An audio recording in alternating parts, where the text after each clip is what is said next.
అందరికీ నమస్కారం. మేము విజ్ఞాన్ యూనివర్సిటీ తరపున న్యూతక్కి గ్రామానికి రావే ప్రోగ్రామ్ మీద వచ్చాము. మేము BSc horns agriculture final year. ఇప్పుడు మనం శ్రీనివాస్ రెడ్డి అంకుల్ గారి పొలానికి వచ్చాము. అంకుల్, ఇప్పుడు మనం ఈరోజు నా పేరు కళ్ళం శ్రీనివాసరెడ్డి, మంగళగిరి మండలం, నూతక్కి విలేజ్, గుంటూరు జిల్లా. మనం ఈరోజు ఏంటంటే అరటి తోటలో మొక్క పెరిగిన తర్వాత కూడా మళ్ళీ ఇప్పుడు గ్రీన్ మెన్యూర్ వేస్తున్నాం. అది కూడా ఏంటంటే ఒక్కొక్క రోకి ఒక్కొక్క వెరైటీ కోసం ఒక్కొక్క వెరైటీ వేద్దాము. అది వేసిన తర్వాత ఏంటంటే 3 నెలలకి మినిమం ఈ వీడియో మాత్రం ఖచ్చితంగా 10 రోజులకు కానీ 15 రోజులకు కానీ ఒకటి చేద్దాం. చేసినప్పుడు ఏంటంటే ఆ ఏ రోలో వేసిన వెరైటీ కాడ గ్రోత్ ఎట్టుందో వాళ్ళు తెలుసుకుంటారు. ఇక ఒక రోను సోయాబీను, ఈ సోయాబీను, ఒకటో మెంతులు, ఒకటో ఆవాలు. ఇదోను మామూలుగా కొంతమంది కలుపు మొక్క అని పిలుస్తారో, దీని అసలు నేమేదో ఉంది, నాకు బాగా తెలీదు.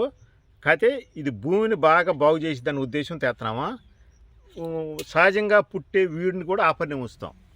ఇప్పుడు ఈ రోలు, ఈ ఒక్కొక్క రో, ఈ అన్ని రోలకి డిఫరెంట్గా వేస్తాం. ఇప్పుడు ఎందుకయ్యా అంటే ఇట్లా గాడి తీసింది వాటర్ కట్టినప్పుడు ఈ మట్టి నానిన తర్వాత బలం వస్తుంది, వాటర్ కడుతున్నాం. ఆ వాటర్ కట్టే క్రమంలోనే ఇది కూడా వేస్తున్నాము. ఇది కూడా పెరిగి 2 నెలలకి చచ్చిపోయిద్ది. చచ్చిపోయిన తర్వాత ఇది కూడా బలం ఇచ్చిద్ది. ఆ ఉద్దేశంతో ఇవన్నీ వేస్తున్నాము. ఇదేందయ్యా అంటే మన ఆంధ్రప్రదేశ్లో ఉత్త అరిటే 1,10,000 హెక్టార్లు ఉంది. ఎకరానికి 2 బస్తాల కాడికి తగ్గించినా కానీ హెక్టార్కి 5 బస్తాలు తగ్గిద్ది యూరియా. ఆ మెయిన్ ఆ ఉద్దేశంతో వేస్తున్నాము.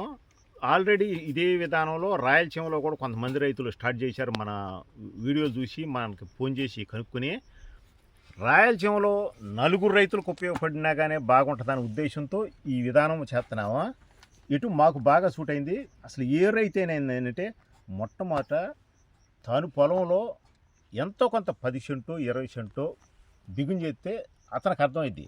మొట్టమొదటి ఏంటంటే ఈ గ్రీన్ మెన్యూర్ పెరిగిన టైంలో 2 ఈక్వల్గా ఉన్నప్పుడు అరటి మొక్క ఈక్వల్గా ఉన్నప్పుడు ఏంటంటే కొంచెం స్లోగా ఉన్నట్టు అనిపించింది, భయం పుట్టిద్ది. ఈ గ్రీన్ మెన్యూర్ ఎప్పుడైతే ఎండిపోయిద్దో అప్పటి నుంచి ఈ ప్రధాన పంట చాలా స్పీడ్గా వచ్చింది. అసలు ఇప్పుడు కొత్తగా మొక్క వేసేవాళ్ళు ఎవరైనా ఇలా ఈ గాడి ముందే తవ్వాల. మొక్కలు వేయకముందు 1 by 1 ఒక దాంట్లో సదరంగా ఉండాలి. 2 మొక్కల మధ్య ఇట్ట ముందుగానే ఇట్ట డౌన్ వచ్చేటట్టు చిన్న ట్రాక్టర్కి 2 నాగళ్ళు ఉంటాయి. ఆ నాగళ్ళతో కానీ ఇలాంటి తోలి దీంట్లో గ్రీన్ మెన్యూర్ వేసి అదే దాంట్లో గ్రీన్ మెన్యూర్ వేసి ఈ గాడితో మాత్రం మొట్టమొదటిసారి జీలుగా జనుము ఈ 2 వెరైటీలే చల్లాల. ఈ 2 వెరైటీలు చల్లి కోసినా వచ్చినా కానీ కింద వేసామనుకో, తర్వాత 2వ రోజుల్లో తీసుకొచ్చి ఎండిపోయిన తర్వాత తీసుకొచ్చి వేసామనుకో, భూమి మట్టానికంటే కూడా డౌన్ ఉన్నప్పుడు కంపోస్ట్ బాగా తయారైద్ది. అంటే సదరంగా ఉన్నప్పుడు కంటే కూడా మనం మొక్క వేయకముందు ప్రతి మొక్కకి ఒక సైడ్ వచ్చేటట్టు ఈ డౌను, 2వ సైడ్ సదరంగానే ఉంటుంది భూమి. ఈ పల్లం వచ్చినప్పుడు ఏంటంటే ఈ తుక్కు తీసుకొచ్చి దీని మీద వేస్తాం కదా, కింద నిమ్మ ఎక్కువ ఉంటుంది, ఆ తుక్కు మీద పైపు వేసుకోవచ్చు. కానీ సదరమైన భూమిలో ఉందనుకో, సదరం భూమి బాగా కంపోస్ట్ లేటుగా అయింది. అసలు ఏర్లన్నీ దీంట్లోకి వస్తాయి. ఈ కంపోస్ట్ అంతా చిక్కిపోయే తలికి ఇదే రసాయనిక ఎరువుతో సమానం. మామూలుగా రసాయనిక ఎరువు వేసినప్పుడు ఏంటంటే క్లీన్గా ఉంటుంది, రసాయనిక ఎరువు అవసరం వచ్చింది. అంటే రసాయనిక ఎరువుతో సమానమైంది ఇక్కడ మనం కంపోస్టు ఇస్తున్నాం. ఇది కానీ ఇలేదనుకో, ఇది లేకపోతే మళ్ళీ రసాయనిక ఎరువు వెళ్ళాల్సిందే. సేంద్రీయ వ్యవసాయంలో భూమి మీద అంటే రకరకాల గ్రీన్ మెన్యూర్లు, కలుపు మొక్కలు, అంటే మనం కలుపు మొక్క అనుకుంటాం. కాకపోతే పెద్ద పండ్ల తోటలకన్నా ఈ అరటి తోటలకి ఏంటంటే ప్లస్ పండ్ల తోటలు ఇవన్నీ ఎత్తు ఎక్కువలో ఉంటాయి. ఏ కలుపు అయినా కానీ కిందే ఉంటుంది. కలుపు పుట్టినా కానీ దాన్ని మనం కట్ చేసో లేకపోతే ఆపని రోజు చేసో 2 మొక్కలకే ఒక మధ్యలో సెంటర్లో అంటే ఏర్లు వచ్చేంత దూరాన్ని కనుక మందంగా తుక్కు ఉంచగలిగితే, ఆ తుక్కు మీద డ్రిప్ అయిపోయగలిగితే అప్పుడు ఏ రసాయనిక ఎరువు అయిపోయినా పంట పండిద్ది. ఇది చేయలేదనుకో గ్రోత్ సాల్దు.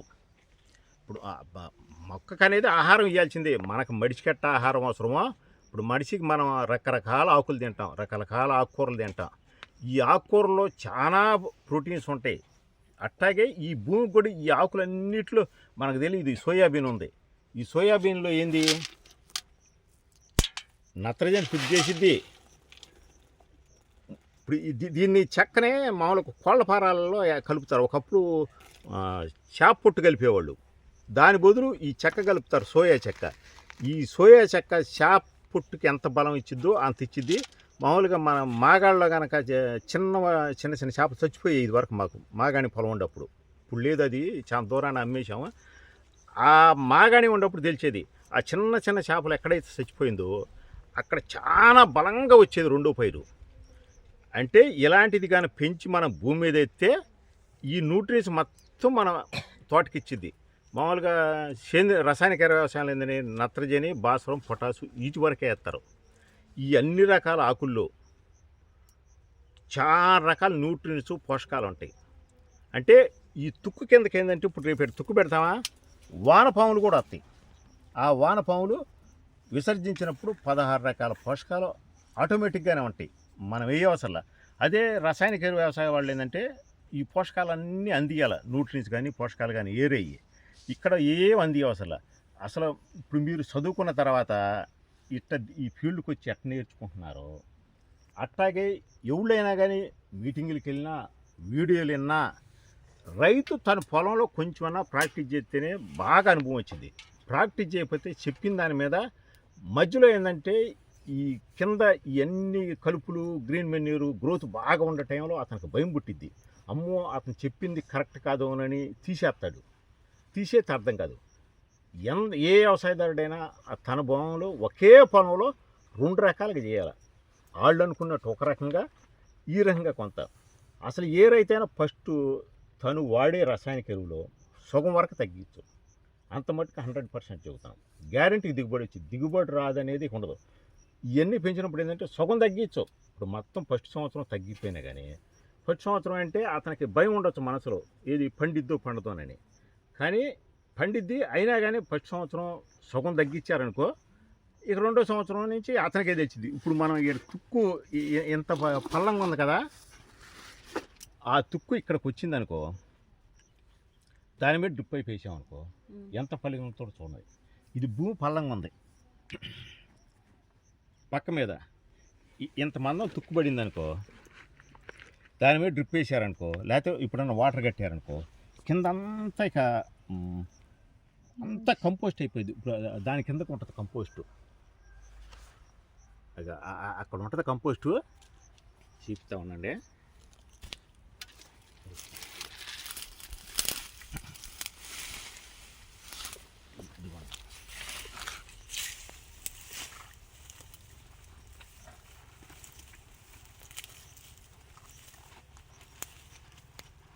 ఇదిగో చూడండి, ఇగో అరటి చెట్టు వెళ్ళి ఇది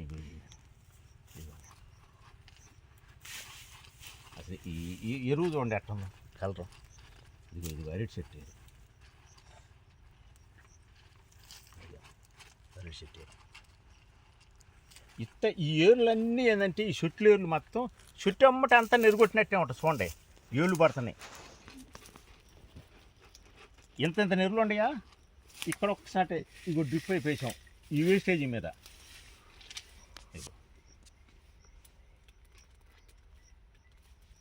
చూడండి ఏర్లు చూడండి.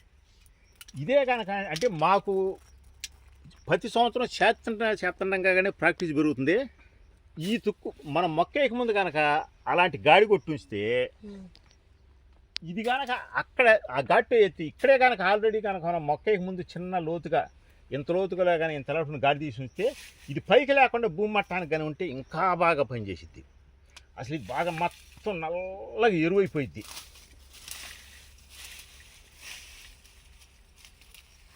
ఇదిగోండి అసలు ఈ ఏర్లు చూడండి,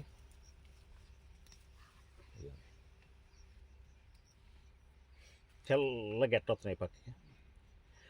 ఈ ఏడేంది ఇది నానుతుంది కదా బొట్లు పడ్డప్పుడు, ప్రతిరోజు మామూలుగా రసాయనిక ఎరువు ఏంటంటే 30 రోజులకని 50 రోజులకి 70 రోజులకి 90 రోజులకి వేయమంటారు. ఇది 365 రోజులు ఇది మట్టి అయిపోయి మన కారు రాకుండా మట్టి అయిపోయిన దాకా ప్రతిరోజు భూమికి బలం ఇస్తానే ఉంటుంది, ప్రతిరోజు న్యూట్రిన్స్ ఇస్తానే ఉంటుంది. ఇక ఏరే తీసుకొచ్చి చేయటం ఏముండదు. ఇప్పుడు మామూలుగా రాయలసీమ ఏరియాలో ఏంటంటే చాలామంది చెరువు మట్టి తోలుతారు. ఎందుకు తోలుతారో చెరువు మట్టి, ఆకులు అలంలో మొత్తం చెరువులో కొట్టుకొచ్చి అది కంపోస్ట్ అల్లి తయారైద్దని చెరువు మట్టి తోలుతారు. అది మంచి పద్ధతి. మనమేంది అది ఖర్చుతో కూడుకున్న పని. ఇప్పుడేంది ఈ ఆకులు ఇలాంటివన్నీ ఇక్కడ వేసినప్పుడు ఇక్కడే చెరువు మట్టి తయారైద్ది. మీకు చెరువు మట్టి కంపోస్ట్ ఎరువుతో సమానం. ఇది దీని స్మెల్ కూడా చాలా డిఫరెంట్గా వచ్చింది. అసలు ఆశ్చర్యపోతారు ఈ స్మెల్ చూస్తే. కంపోస్ట్ ఎరువు అసలు అంత కంపోస్ట్ మనం పేడ ఎరువు తీసుకొచ్చి కొన్ని లారీలు తోలినట్టే ఇక్కడ.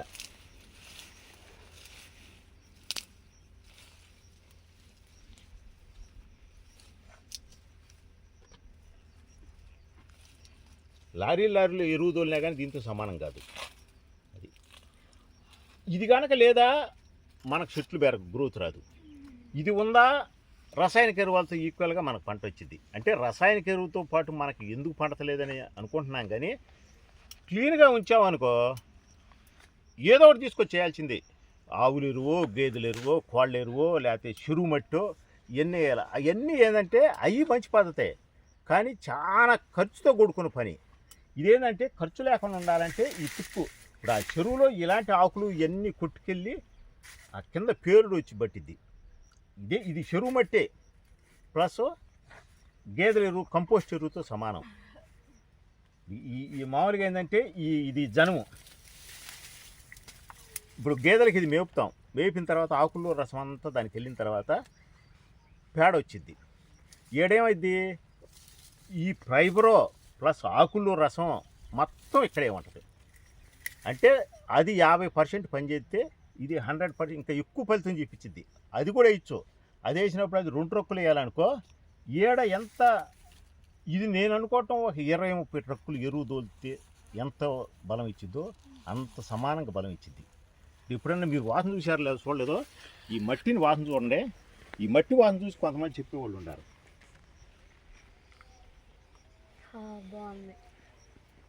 మామూలుగా అయితే పిచ్చి వాసన వచ్చింది.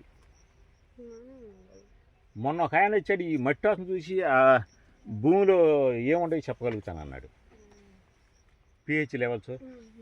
మామూలుగా గేదెల ఫారం కాడికి వెళ్ళి ఎప్పుడన్నా మీ జీవితంలో ఆ ఎరువు వాసన చూసారా? మామూలుగా మన గేదెలది కానీ ఫారంలో గేదెలు కానీ మామూలు గేదెలు అంత రాదు.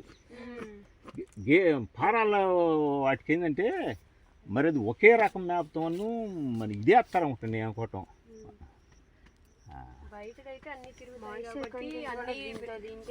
అసలు నిమ్ము పట్టాలంటే ఇదే. ఇప్పుడు మనం ఏంటంటే 50% వాటర్తోనే మెయింటైన్ చేయొచ్చు. రాయలసీమలో సహజంగా ఏంటంటే కింద గట్టి ఉంటుంది భూమి, వాళ్ళకి ఏంటంటే ఇది బాగా ఉపయోగపడుద్ది. ఇది నిమ్ము తక్కువ వాటర్తో బాగా పట్టేట్టు పెట్టింది.